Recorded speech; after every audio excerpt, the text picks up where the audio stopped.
Ok, ahora vamos a ver lo que es características y transformaciones de señales, ¿ya?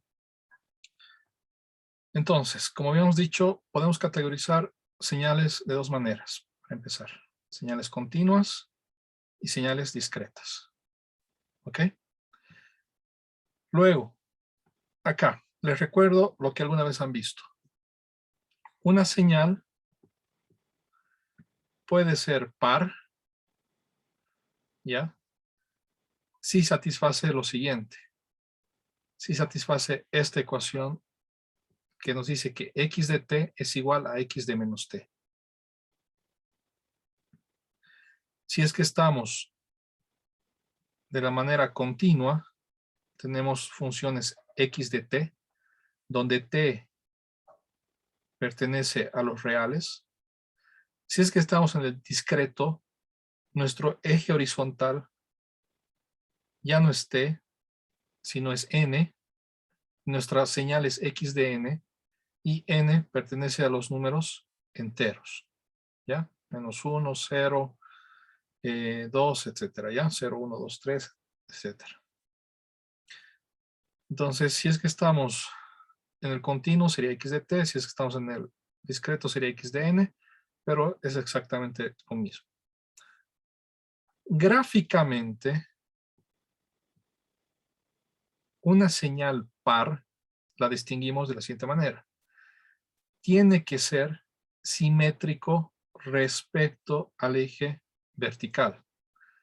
Y acá vemos dos ejemplos. Vemos que si esto de acá es una especie de espejo,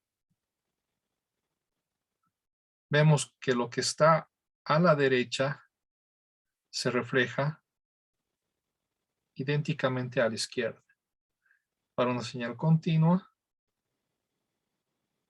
y lo mismo para una señal discreta. ¿Ok? Entonces, repito, conceptos importantes. La manera de comprobar analíticamente es a través de esta ecuación.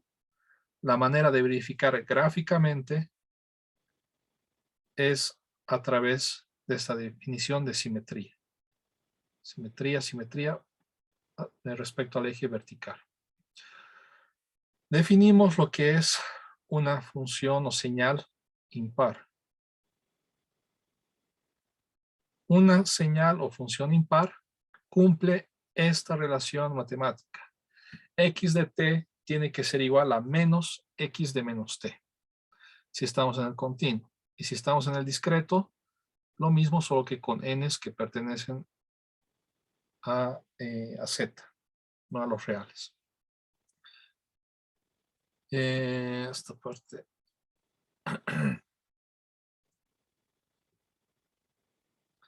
Gráficamente, ¿qué es lo que tenemos que reconocer?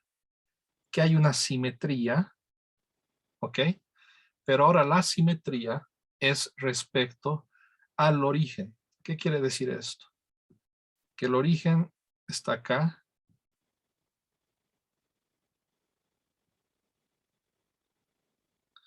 Y cualquier punto va a ser simétrico respecto a este origen. Fíjense, si yo agarro este punto de acá y el origen es como mi espejo, el punto se repite acá.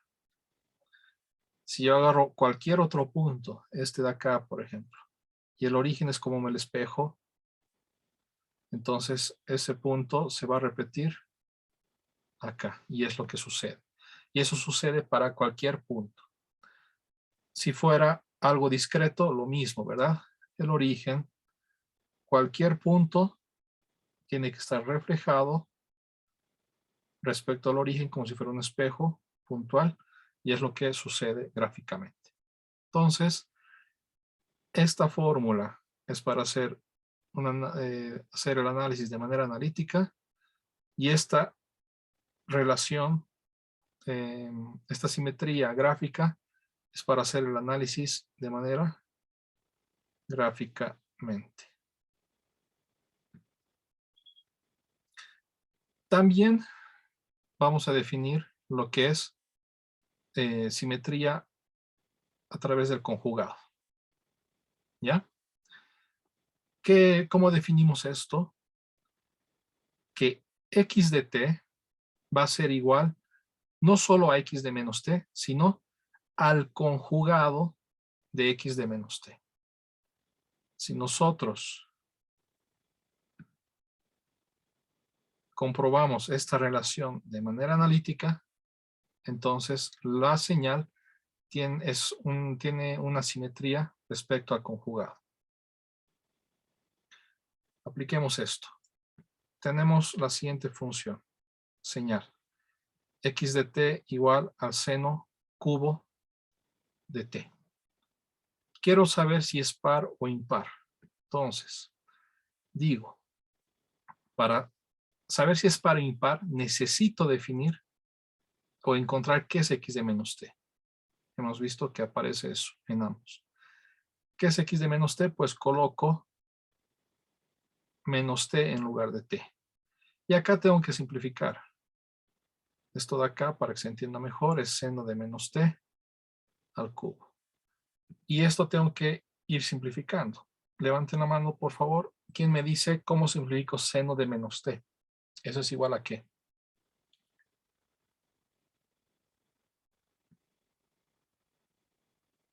Ashley. El negativo sale y simplemente sería menos seno de t. Seno de menos t es menos seno de t, como se indica Ashley. ¿Ya? Son propiedades que tenemos que recordar siempre. Con el círculo trigonométrico podemos ver rápidamente, creo que ya lo he hecho anterior vez. Si tenemos el círculo trigonométrico de radio 1, sabemos que para un ángulo t, el seno es este valor. Esto es seno de t. El ángulo de menos t, ¿qué va a ser? Va a ser algo de este estilo, ¿verdad? Solo que en sentido contrario. Y su seno va a ser esto de acá. El seno de menos t va a ser esto de acá. Del gráfico, ¿qué es lo que vemos? ¿Qué relación entre seno de t y seno de menos t? Que esto de acá se repite abajo, pero con signo negativo. Del gráfico vemos que el seno de menos t es el negativo o el opuesto del seno de t. Que nos dijo Ashley. ¿Ya? Reemplazamos esto y decimos que esto me va a dar seno cubo de t. Menos al cubo es menos y seno cubo de t. Llegando acá, Ashley, ¿qué conclusión sacas? ¿Esta función es par, impar, es simétrica respecto al conjugado o ninguna? Creo que es impar la que se reflejaba, pero una era arriba y otra abajo. No me acuerdo cuál de ellas era. Se refleja respecto al origen, como dices, ¿no? Eh, para decir que es impar, analíticamente hemos dicho que x de t, x de menos t, tiene que ser el negativo de x de t. X de menos t es esto de acá. Menos seno cubo de t es igual, busco encontrar esto, menos, y x de t, ¿qué es? El seno cubo de t. Estamos llegando a una igualdad. ¿Ok? Entonces, concluimos de que es impar. ¿Qué quiere decir? Y si hacemos la gráfica, nos va a dar una simetría de este tipo. ¿Ya? Seguramente seno cubo, seno cubo. Ahorita no me acuerdo la grafía exacta, pero seguro nos va a dar algo de ese estilo. Algo de... Porque el seno cubo puede ser igual a... A ver, tendría que verificar eso parte. Luego lo veo, ¿ya? Pero nos daría esa simetría respecto al origen. Hagamos esto de acá. X de t es igual a e a la j pi t. Para analizar esto, podemos utilizar Euler y decir que esto va a ser el coseno de pi por t más j veces o i veces el seno de pi por t. ¿Ok? Y pasamos a sacar lo que es x de menos t. X de menos t, ¿qué va a ser? Va a ser el coseno de menos pi t más j veces el seno de menos pi t.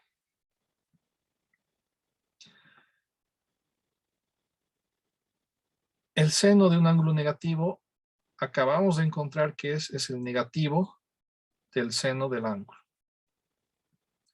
¿Cuál es el coseno de un ángulo negativo?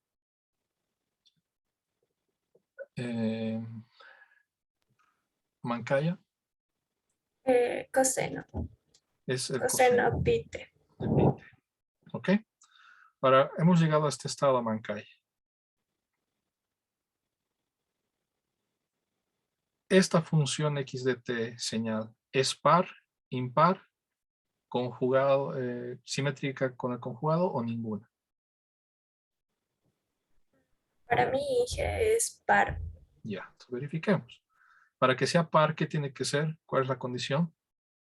Que x de t tiene que ser, x de menos t tiene que ser x de t, ¿cierto, Mancaya? Y Sí. reemplazamos. X de t es esto de acá.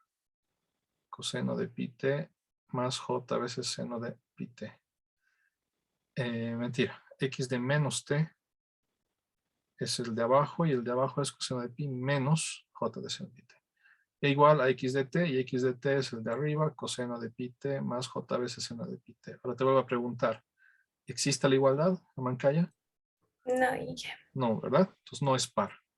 ¿Crees que sea impar? No, tampoco. Tampoco. Bien, voy a reemplazar rápidamente para que esté claro para todos. Si es impar, tiene que ser que x de menos t sea menos x de t. Esto va a ser coseno de pi t menos j veces seno de pi t igual a x de menos t a menos el coseno de pi t más j veces seno de pi t. Estoy simplemente reemplazando. Y vemos que tampoco hay una igualdad. Hay signos que varían. ¿Cuál es lo que nos queda? La Mancaya o la conjugada, ¿verdad? ¿Te recuerdas? ¿Cuál es la manera de comprobar? Sí, la conjugada sería xt igual a x conjugado de menos t. X de menos t conjugada.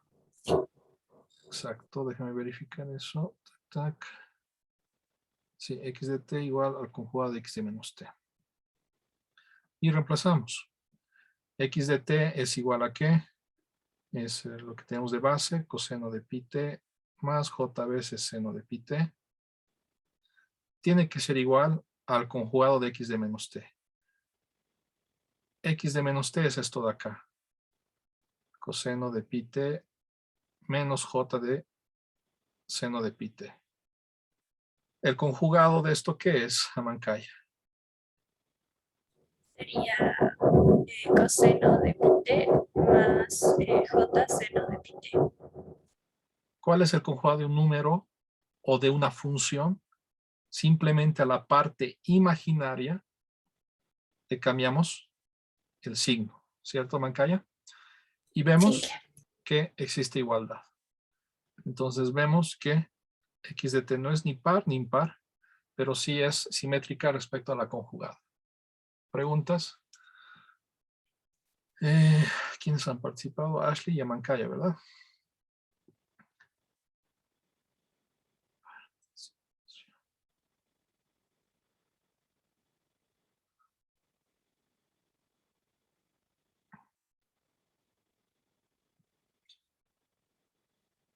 Ok, ¿dudas, preguntas de lo que es par, impar, conjugada?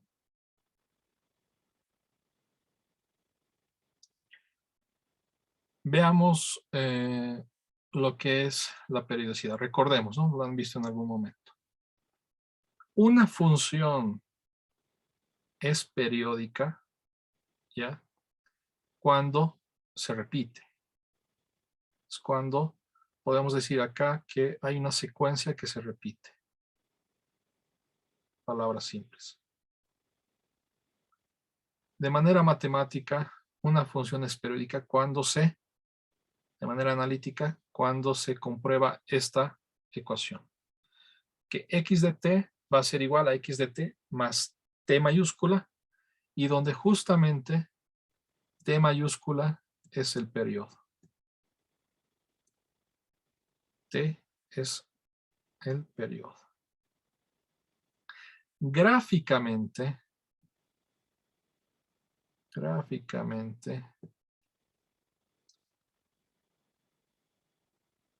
¿cómo vemos que una función es periódica? Pues lo que dije acá, ¿no?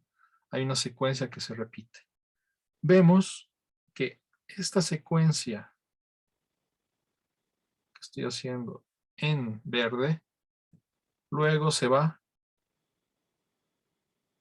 ir repitiendo tanto a la izquierda como a la derecha.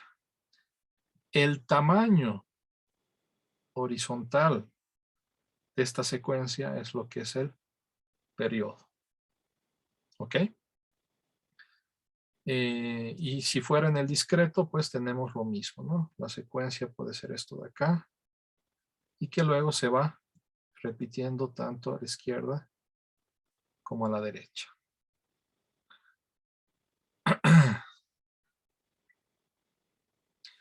Algunas cosas un poco más prácticas, ¿ya? Esta es la definición. Esto gráficamente es importante. Ahora, cuando hacemos ejercicios, tenemos que añadir los siguientes conceptos. Si una función es periódica, si es que podemos comprobar esto o ver esto gráficamente, ¿ya? Definimos lo que es la frecuencia f, que va a ser igual la inversa del periodo. ¿Cuáles son? Esto han visto en algún momento. ¿Cuáles son? A ver, primero eso. Luego, definimos lo que es la frecuencia angular, que vendría a ser 2pi entre el periodo o también 2pi por la frecuencia que hemos definido anteriormente. ¿Ya? ¿En qué medimos la frecuencia f y en qué medimos la frecuencia angular?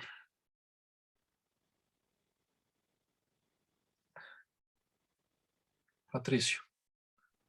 La frecuencia F la medimos en hertz y la angular en radianes sobre segundo, si no me equivoco. Está bien, perfecto.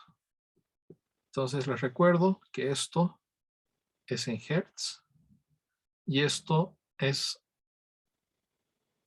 en radianes sobre segundo, ¿ya? Entonces acá, esto de acá es frecuencia normal y esto es frecuencia angular. A veces, ¿ya? A veces, en algún enunciado o en algún texto, les van a decir la frecuencia es tantos radianes sobre segundo, solamente frecuencia. O sea, en ese momento ustedes tienen que decir, si me está haciendo radianes sobre segundo, no es frecuencia F, sino frecuencia omega, frecuencia angular. Es una manera, es por eso importante tener esto en mente. A veces, en algún texto, si ven frecuencia en unidades de radianes sobre segundo, no es F, sino omega. Patricio, ¿verdad? Patricio. Ahora, acá vemos, ¿no? Más ejemplos, ¿no? De que se repite. ¿Ya? Algo importante, se tiene que repetir en todo el eje. Por ejemplo, acá, esto se repite,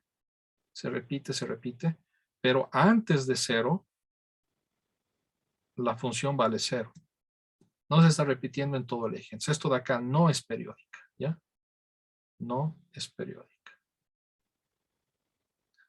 Y acá están señales, ¿no? Pero también puede ser en otros conceptos, como acá, por ejemplo, colores, ¿no? Tenemos acá una secuencia de colores que se va repitiendo. Y esta secuencia de colores luego se interpreta de se lo puede analizar de manera analítica. Esto también viene muy a menudo, ¿ok? Nosotros tenemos funciones seno, coseno y exponencial imaginario, que esto les había dicho, un exponencial imaginario es simplemente senos y cosenos, porque sabemos que por Euler, esto es el coseno de omega t más j veces el seno de omega t. Esta es una ecuación. Lo que tienen que entender es que cuando tengan a la j omega t, intenten visualizar esto como una caja que tiene senos y cosenos. ¿Ya? Eso les va a ayudar a interpretar y analizar cosas de manera más conceptual y no solo mecánica, reemplazando fórmulas. Si yo quiero sacar el periodo de una función trigonométrica, lo que tenemos que reconocer de manera fácil es lo siguiente. El número que acompaña a t, este número es la frecuencia angular que hemos definido acá. Y una vez que tengo la frecuencia angular, entonces quiero hallar el periodo. ¿Qué hago? Recuerdo que omega es igual a 2pi sobre t. Reemplazando, despejando t, ¿qué va a tener? Que va a ser 2pi sobre omega. Entonces, de acá o de acá, detecto qué es omega y lo reemplazo ahí. ¿Ya? Es una manera sencilla de hallar el periodo. La manera no tan sencilla es utilizar esto de acá. ¿Ok? Pero no nos vamos a complicar. En lugar de utilizar esto de acá, cuando tengamos funciones trigonométricas, utilizamos este método. ¿Ya? Lo aplicamos inmediatamente. Tac, tac, tac, tac. Como está acá, si tenemos x de t coseno de 5t, inmediatamente este número de acá es omega. Omega es 5. ¿Ok? Puedo encontrar entonces cuánto es el periodo y cuánto es la frecuencia. Sabemos que omega es 2pi entre el periodo. Entonces el periodo va a ser igual a ¿qué? A 2pi entre omega igual a 2pi quintos. ¡Paf! Hemos encontrado cuánto es el periodo. Si quisiera encontrar cuánto es la frecuencia es la inversa del periodo, vendría a ser 5 sobre 2pi hertz. ¿Ya? Algo que me olvidé citar antes, el periodo tiene unidades del eje horizontal, tiene unidades de tiempo, entonces en este caso sería segundos.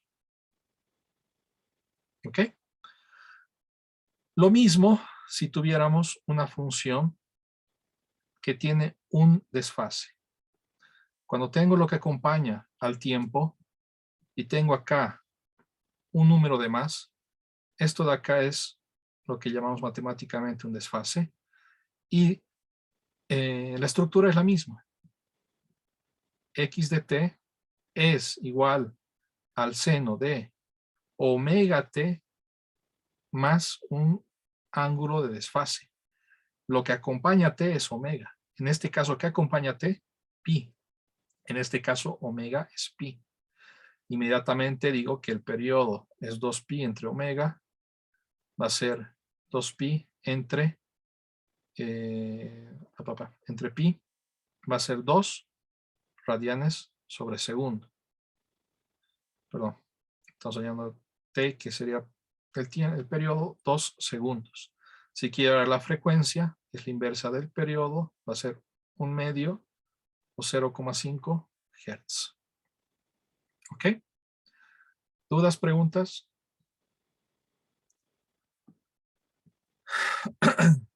Ya, entonces la manera de hallar el periodo, frecuencia angular, frecuencia de funciones trigonométricas, de manera sencilla.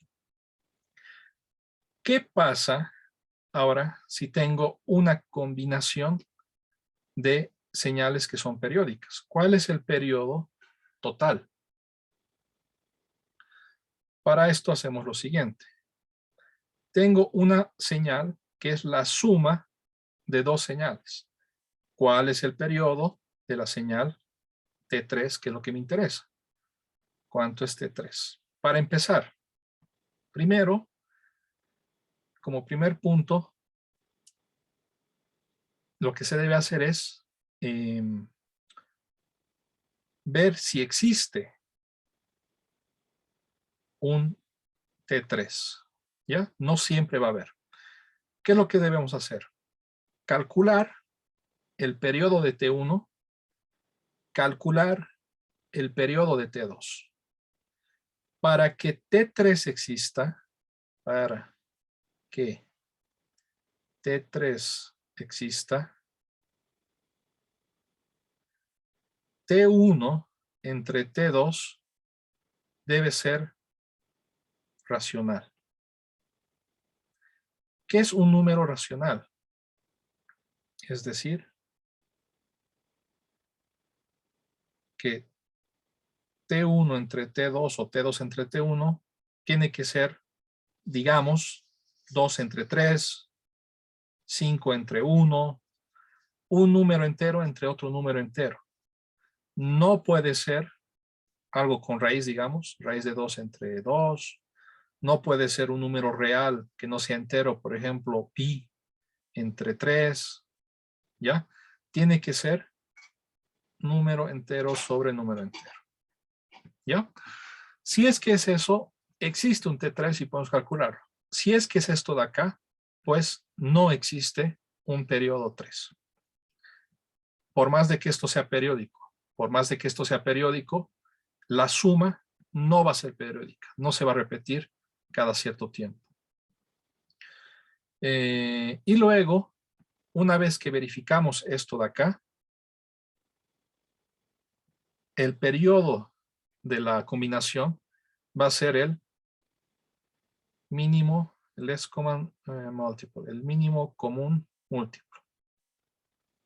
Y para hallar el mínimo común múltiplo hay varios métodos, ¿ya? Yo les voy a presentar uno, si quieren lo adoptan, si no, utilizan otro que les convenga. Hagamos este ejercicio. Tengo la función o la señal de seno de pi de t más seno de t. Tengo acá T1, tengo acá un T2. ¿Cómo hallo T1? Digo, omega 1 es lo que acompaña a T, es pi. Por lo tanto, T1 va a ser 2pi entre omega 1, va a ser 2pi entre pi. Y esto me va a dar 2. Listo. Digo, omega 2 es lo que acompaña a T. ¿Qué acompaña a T? Un 1, ¿verdad? De acá digo que T2 va a ser 2pi entre omega 2, 2pi entre 1, 2pi. Y hago la comprobación que les he dicho. Tengo que ver si T1 entre T2 me da un número racional.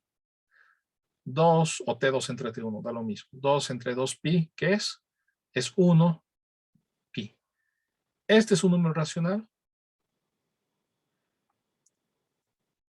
¿Qué piensas, Alexander? ¿Esto es racional o no?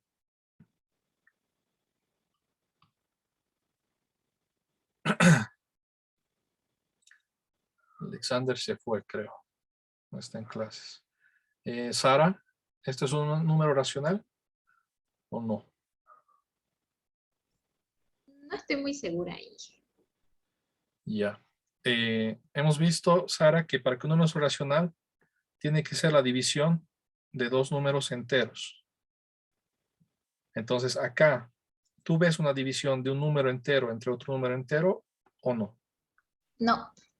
No, ¿verdad? ¿Por qué? Porque tenemos un pi que ya no es un número entero. Entonces no es racional.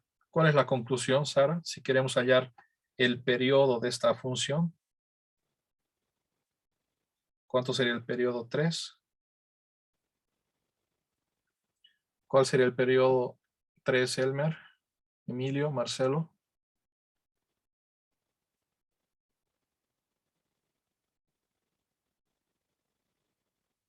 Ninguno está en clases. Ni Elmer, ni Emilio, ni Marcelo. Estoy aquí. ¿No se podría calcular? No existe. Sí, No no es que no existe. puedo calcular, simplemente no existe. ¿Verdad? Cuando no se comprueba esta racionalidad, no existe. Esa sería la respuesta. ¿Ya? Otro ejemplo. decimos lo siguiente. Tenemos estas dos funciones, sumas de senos, que vamos a ver muy a menudo. Decimos, queremos hallar T1, decimos inmediatamente lo que acompaña a T es su frecuencia angular, lo que acompaña a T es su frecuencia angular.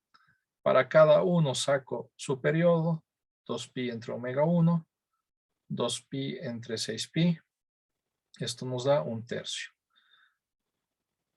Más omega 2, saco inmediatamente su periodo. T2 va a ser 2pi entre omega 2. Esto va a ser 2pi entre 30pi, ¿sí? Y esto nos va a dar 1/15. Digo, ¿habrá periodicidad? Digo, ¿cuánto será T1 entre T2? 1/3 entre 1/15. Esto nos da, si no me equivoco, 5. Sí, 5 sobre 1. ¿Esto es racional? Nos preguntamos. ¿Es la división de dos números enteros? Sí. Entonces, sí puede existir un periodo. ¿Cómo hallo el periodo? Esto es un x3, pongámosle. ¿Cuál es el periodo de esta función? Es el mínimo común múltiplo entre T1 y T2. El mínimo común múltiplo entre 1/3 y 1/15. ¿Ya? Este es el método que yo les muestro. Si les gusta, lo utilizan. Si no, pueden utilizar otro que les guste más. Lo que yo hago es lo siguiente. El periodo 3 tiene que ser una multiplicación del periodo 2 n veces un número. N veces un número.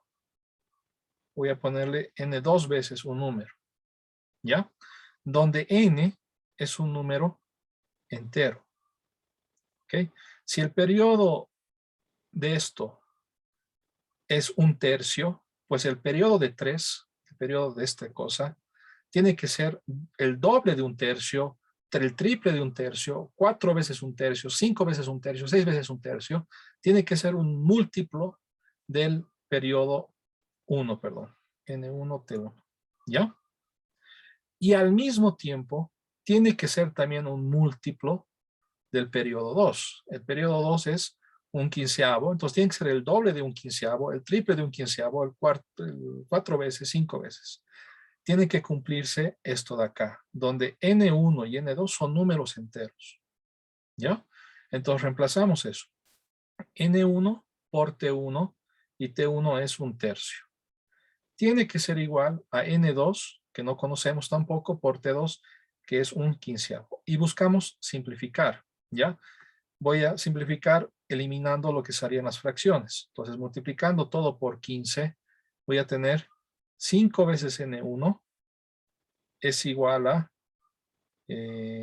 una vez, ¿estoy bien? Sí, una vez N2.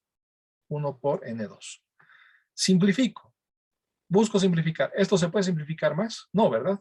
Si es que fuera, por ejemplo, 10, 2, simplifico todavía. Simplifico para que sea 5 y 1. Simplifico lo máximo, ¿ya? Una vez que llego acá, propongo qué números N1 y N2 más pequeños cumplen esto. Y vemos que los números que cumplen esto, un ratito, esto mejor lo subiré.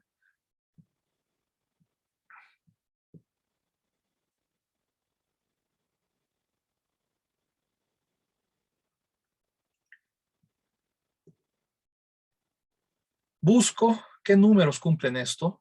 Los números más pequeños, puede haber muchos números, pero tengo que poner los números más pequeños que cumplan esto. Y vemos fácilmente que N1, si fuera 1, y si N2 fuera 5, se cumple la igualdad. Si yo coloco N1, 1 y N2, 5, se cumple la igualdad. Si yo coloco N1, 2 y N2, 10, también se cumple la igualdad. Pero ¿cuál voy a tomar? Los más pequeños posibles que sean enteros. Una vez que he encontrado N1, una vez que he encontrado N2, simplemente vuelvo a mi ecuación de base, que es esta de acá, que es esta de acá. Y reemplazo para cualquier n que he encontrado. Decimos, reemplazando, T3 va a ser igual a ¿qué? Acá lo he borrado. Será T1. Va a ser igual a ¿qué? A N1, pero N1 ¿cuánto es? Es 1 por T1.